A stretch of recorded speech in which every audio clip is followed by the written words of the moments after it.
Unit 3 forest biome या one जीवोम। Forest कृषि रहित क्षेत्र जिसमें विभिन्न लंबाइयों के पेड़ पाए जाते हैं। इनकी लंबाई 3 मीटर से 50 मीटर तक हो सकती है। यहाँ 3 मीटर से ऊंची झाड़ियाँ भी पाई जा सकती हैं। विभिन्न प्रकार की घासें पाई जाती हैं। आर्द्रता अधिक होती है व वर्षा भी अधिक होती है। अगर वन का वातावरण देखा जाए तो इसका ऊपरी भाग ट्री टॉप या कैनोपी कहलाता है तथा यह भाग ही प्रकाश व हवा आदि से अधिक संपर्क में रहता है। विभिन्न प्रकार मध्य भाग में इसमें विस्तृत कम प्रकाश पाया जाता है। मिट्टी में नमी अधिक होती है क्योंकि वाष्पीकरण की दर कम होती है। कैनोपी के नीचे वाले भाग में वाष्पीकरण की दर बहुत कम पाई जाती है। तापमान गर्मियों में तापमान कम, सर्दियों में अधिक होता है। दिन के समय तापमान कम और रात्रि के समय अधिक होता है। सतह वाला भाग लाइकेन तथा मॉस आदि से ढका रहता है। अगर वर्गीकरण किया जाए तो विभिन्न प्रकार के फॉरेस्ट हो सकते हैं। कोनीफेरस फॉरेस्ट शंकुकारी वन, टेम्परेट फॉरेस्ट जिसके 3 पुनर्विभाजन है, पतझड़ी वन डेसिडुअस फॉरेस्ट, सदाबहार एवरग्रीन फॉरेस्ट और वर्षा वन रेन फॉरेस्ट। इसके बाद में तीसरे नंबर पे है ट्रॉपिकल फॉरेस्ट उष्णकटिबंधीय वन जो भी वर्षा व मौसमी वन के रूप में हो सकते हैं, और अर्ध कटिबंधीय या सब ट्रॉपिकल वन। ये चित्र हैं जिसमें एक दृश्य दिखाया गया है। अब इसमें कोनीफेरस फॉरेस्ट ये North America, Europe, Japan, Siberia, Australia तथा दक्षिणी अमेरिका में मिलते हैं। भारत में हिमालय पर्वत वाले क्षेत्र में ऊंचाई पर ये पर्वत उपलब्ध हैं। वातावरण ये वन ठंडे होते हैं तथा वर्षा अधिक होती है। आपेक्षिक आर्द्रता अधिक पाई जाती है। इसमें सर्दी का मौसम बहुत लंबा होता है। गर्मियाँ केवल 60 से 150 दिन तक होती हैं। वर्षा औसत मासिक तापमान -30 से 23 डिग्री सेंटीग्रेड तक होता है। बर्फ़ बहुत अधिक पड़ती है तथा मिट्टी अम्लीय होती है। वाष्पीकरण की दर बहुत कम होती है जिसके कारण घुलनशील लवण न्यूट्रिएंट्स मिट्टी की गहराई में चले जाते हैं।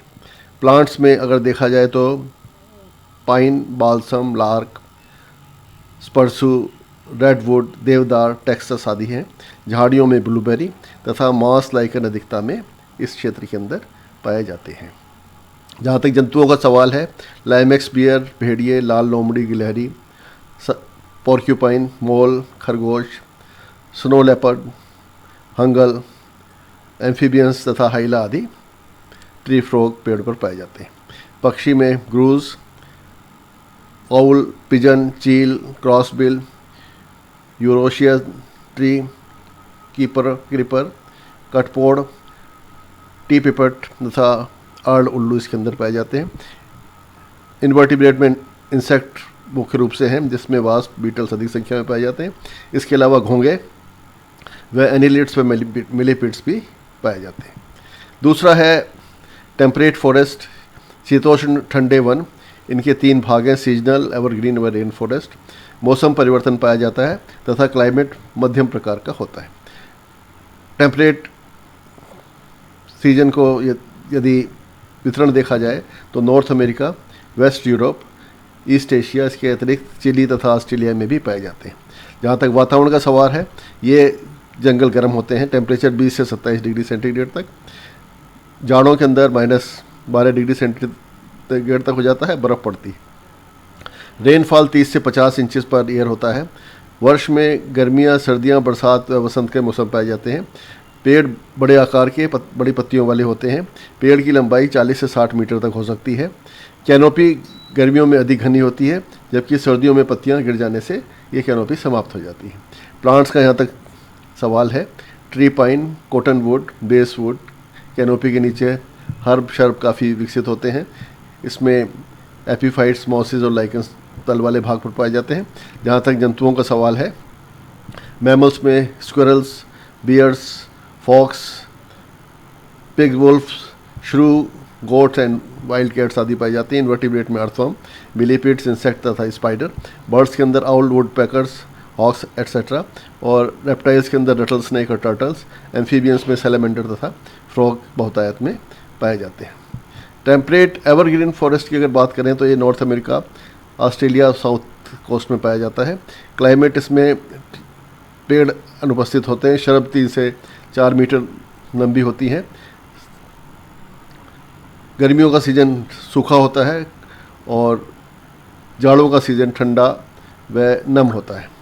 पादपों में पुनर्भरण की क्षमता अधिक पाई जाती है। एनिमल्स में rats, deer, lizards, rabbits, brush animals पाए जाते हैं। अब है टेम्परेट रेन फॉरेस्ट, इसमें नियमित मौसम पाए जाते हैं। तापमान में परिवर्तन पूरे साल रहता है। वर्षा पूरे साल चलती है और वर्षा अधिक होती है। वन में कोहरा छाया रहता है जो कि जल का मुख्य स्रोत है। ये जंगल बहुत ठंडे होते हैं। पानी पूरे साल उपस्थित रहने के कारण जंतुओं की विभिन्नताएं कम पाई जाती हैं। रेडवुड जैसे पेड़ पाए जाते हैं जिनकी लंबाई 100 मीटर तक होती है। जंतु टेम्परेट सीजन वाले सभी जंतु यहाँ पर भी पाए जाते हैं। अब है तीसरा ट्रॉपिकल फॉरेस्ट। ये साउथ अमेरिका, मध्य पश्चिमी अफ्रीका, दक्षिण पूर्व एशिया, इसमें मलाया, इंडिया, जावा, सुमात्रा आदि के अंदर पाए जाते हैं। विशेषताएं, मौसम में परिवर्तन बहुत कम होता है। जंगल का तापमान बहुत अधिक पाया जाता है। गर्मियों में तापमान 32 से 43 डिग्री सेंटीग्रेड तथा सर्दियों में 10 से 15 डिग्री सेंटीग्रेड होता है। दिन व रात लगभग बराबर होते हैं। वर्षा 250 से 400 सेंटीमीटर तक होती है। वाष्पीकरण की दर अधिक होती है जिसके कारण शाम के समय वर्षा हो जाती है। आपेक्षिक आर्द्रता 60% से कम नहीं होती। पादपों की संख्या व प्रकार बहुत अधिक होते हैं। 1 किलोमीटर क्षेत्रफल में लगभग 300 प्रकार के पौधे हो सकते हैं। पेड़ों की लंबाई 36 से लेकर 55 मीटर तक हो सकती है। एनिमल्स में अनेक जंतु बहुत अधिक संख्या में पाए जाते हैं। इनवर्टिब्रेट में मिलीपीड, वर्म्स, घोंगे आदि। इंसेक्ट में बग्स, खटमल, मधुमक्खियाँ, बीटल्स, चींटियाँ तथा लीचेज एनिलिड्स में है। वर्टिब्रेट्स में टाइगर, चीता, शेर, भेड़िए, हाथी, जयकाल, लोमड़ी, सियार, बंदर, कुत्ते, भेड़, बिल्ली आदि। बर्ड्स के अंदर तोते, hornbill, humming birds etcetera. Reptiles के अंदर छिपकलियाँ व सांप। और एम्फीबियंस में टोड एंड फ्रॉग्स। अब है ट्रॉपिकल सीजनल फॉरेस्ट। यह है one Bharat, central America, north Australia, south America आदि के अंदर पाए जाते हैं। विशेषताएं क्या है इसकी? तापमान व वर्षा अधिक होती है। वर्षा केवल एक मौसम तक ही सीमित रहती है। मानसून के सत्र में वर्षा होती है। इसी समय जंगल हरे दिखाई देते हैं तथा गर्मियों के दिनों में पतझड़ का मौसम होता है। पेड़ 40 मीटर तक लंबे हो सकते हैं। विभिन्न प्रकार की झाड़ियाँ व घासें इसमें पाई जाती हैं। एनिमल का जहाँ तक सवाल है, ट्रॉपिकल रेन फॉरेस्ट में पाए जाने वाले समस्त जंतु यहाँ पर भी पाए जाते हैं। अब है अर्ध उष्णकटिबंधीय वन, सब ट्रॉपिकल फॉरेस्ट। ये जंगल मध्य अमेरिका में पाए जाते हैं। इसमें वर्षा अधिक होती है। पत्तियाँ बड़े आकार की होती हैं। झाड़ियाँ बहुत बड़ी और दूर तक फैली हुई होती हैं। जंतु ट्रॉपिकल फॉरेस्ट जैसे ही होते हैं। एनिमल एडेप्टेशन, वन में जंतुओं में एडेप्टेशन का जहाँ तक सवाल है, अनुकूलन का जहाँ तक सवाल है, जंतुओं की मांसपेशियाँ मजबूत होती है। अधिकतर जंतु पेड़ों पर पाए जाते हैं। जंतुओं में सुनने व देखने की क्षमता अधिक पाई जाती है। रक्षा के लिए जंतुओं का शरीर भड़कीला होता है। जंतुओं में पेड़ों पर प्रजनन करने की क्षमता भी पाई जाती है।